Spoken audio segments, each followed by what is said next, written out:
Vamos a analizar lo que representa para la región y para el mundo la visita de Lula a China. Lo hacemos con Marco Bastos, analista político, magíster en Historia Económica por la Universidad de Buenos Aires y colaborador del proyecto Análisis de Cabal.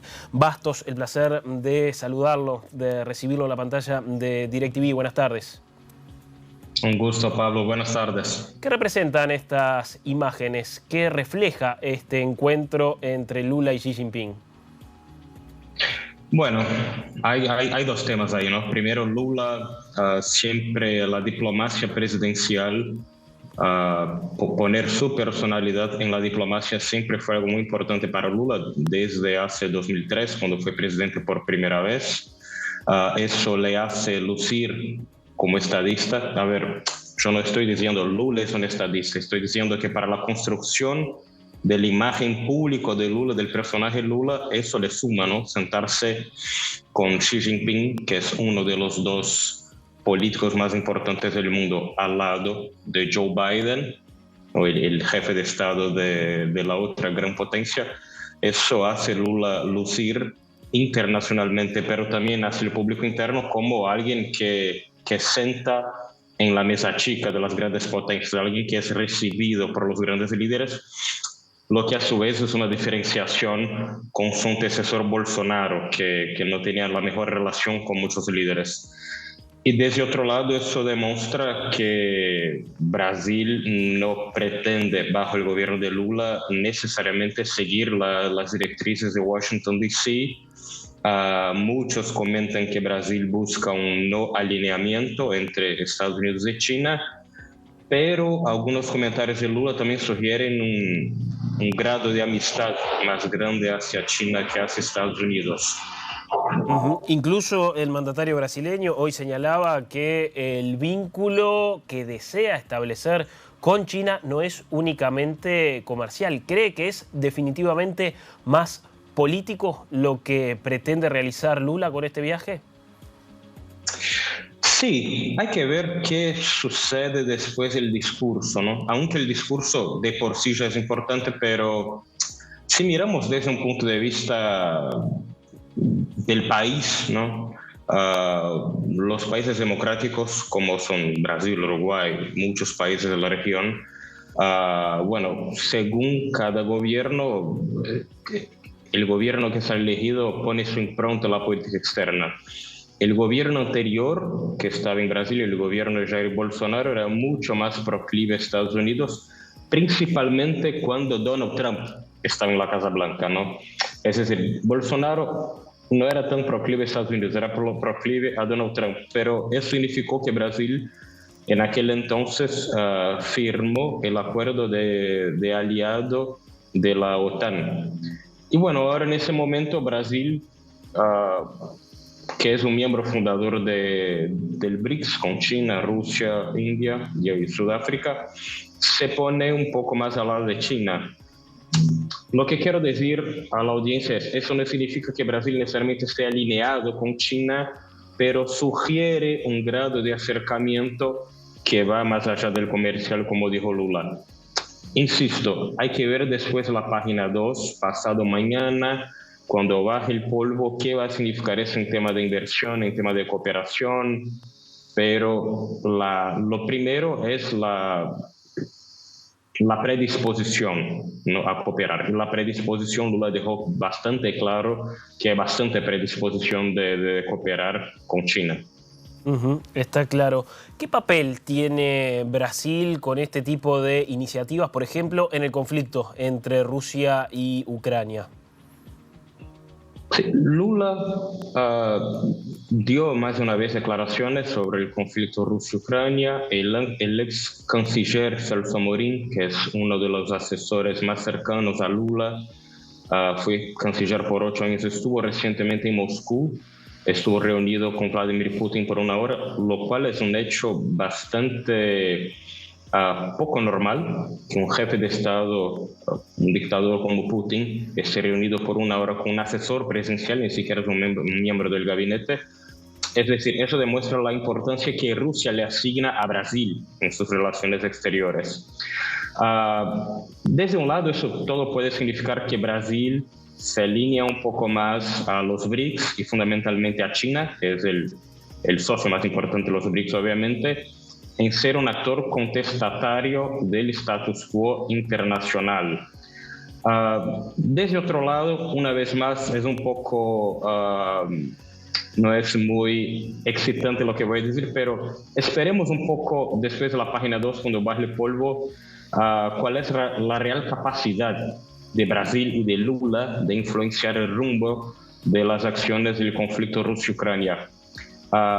En política nunca se dice nunca, nada es imposible, pero Brasil no es una de las grandes potencias. Brasil no tiene expertise de política exterior en el área de Europa Oriental. Te tiro un ejemplo muy práctico. ¿Cuántos diplomáticos brasileños hablan ruso o hablan ucraniano? Probablemente muy pocos, ¿no? Es decir, Brasil tiene poquísima capacidad material de influenciar en el conflicto hoy por hoy. Lula por ahí intenta aumentar, amplificar la capacidad de Brasil, pero hay que ver hasta qué punto eso también no es Lula hablando para, vuelvo a lo anterior, Lula lucirse como el estadista. Ajá. Está muy claro. ¿Puede asimilarse el papel que Brasil pretende tener, por ejemplo, con el de India, teniendo en cuenta que también integran el mismo bloque, el de los BRICS, haciendo a un lado la presencia de India, de China, de Sudáfrica? ¿Puede llegar a asemejarse el rol que Brasil pretende cumplir en la región con el que está cumpliendo hoy en día India? Es muy interesante, Pablo. Vos fíjate que India, por ejemplo, el año pasado tuvo un conflicto armado con China en la frontera, en la región de los Himalayas. India participa con Australia, con Nueva Zelanda, con Estados Unidos y con Japón de una alianza militar que, bueno, obviamente lo que busca es contener a China. Desde otro lado, India es un miembro de los BRICS y es el país del mundo hoy por hoy que más compra gas de Rusia. Es decir, si Rusia no fue a la bancarrota porque los países occidentales y los países europeos dejaron de comprar gas de Rusia, si Rusia no sufrió más por eso fue porque India se volvió su principal comprador después de China. Lo cual demuestra un gran grado de realpolitik, de realismo político de parte de Narendra Modi. Da la impresión que Lula quiere jugar un poco eso. Una vez más, habrá que ver cuál es la capacidad material de Brasil. A lo que voy es, países como los nuestros, como Brasil, Argentina, Perú, Uruguay, los países que nos están mirando por ahora en ese canal, tienen que tener bastante claros sus intereses. ¿Qué tenemos que ganar en eso? ¿Qué tenemos que ganar en las relaciones comerciales y geopolíticas con China y con Estados Unidos? Si no está contestada esa pregunta de antemano, es muy poco probable que nosotros vayamos a sacar réditos prácticos de todo eso. Está claro.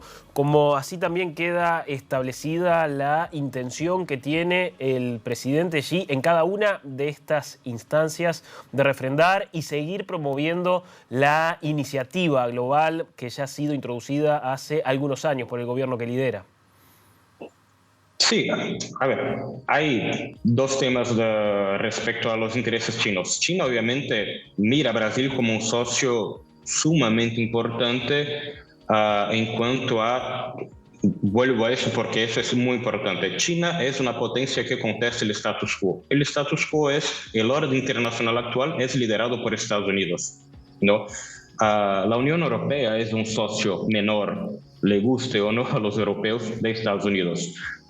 Tanto es un socio menor que Olaf Scholz de Alemania y Emmanuel Macron de Francia fueron hace poco tiempo en China, y de hecho cuando Macron de Francia dice que los europeos no pueden estar siguiendo a los Estados Unidos todo el tiempo, bueno, eso fue un despelote en Washington. Los estadounidenses se enojaron mucho con Macron, pero bueno, así son las relaciones internacionales. La mayor parte de los gobiernos, cuando adoptan la realpolitik, buscan maximizar, buscan crecer, amplificar la capacidad, el interés de sus países. Así que eso, China busca a Brasil un aliado para contestar el orden internacional status quo. Desde el otro lado, China tiene muy claro cuáles son sus intenciones en Brasil y en Sudamérica. Eso la tenemos que tener clarísimo. China quiere recursos materiales, tierra, agua y energía. La pregunta que yo dejo es, ¿nuestros gobiernos, nuestras empresas, nuestros políticos tienen esa claridad de idea de qué réditos, de qué ganancias pueden sacar con China y Estados Unidos? Si no hay esa claridad de intereses y una estrategia para eso, y nosotros vamos a perder desde ese lado del mundo la marcha de la historia. Está claro. Bastos, gracias por estos minutos, ha sido muy amable, ¿eh?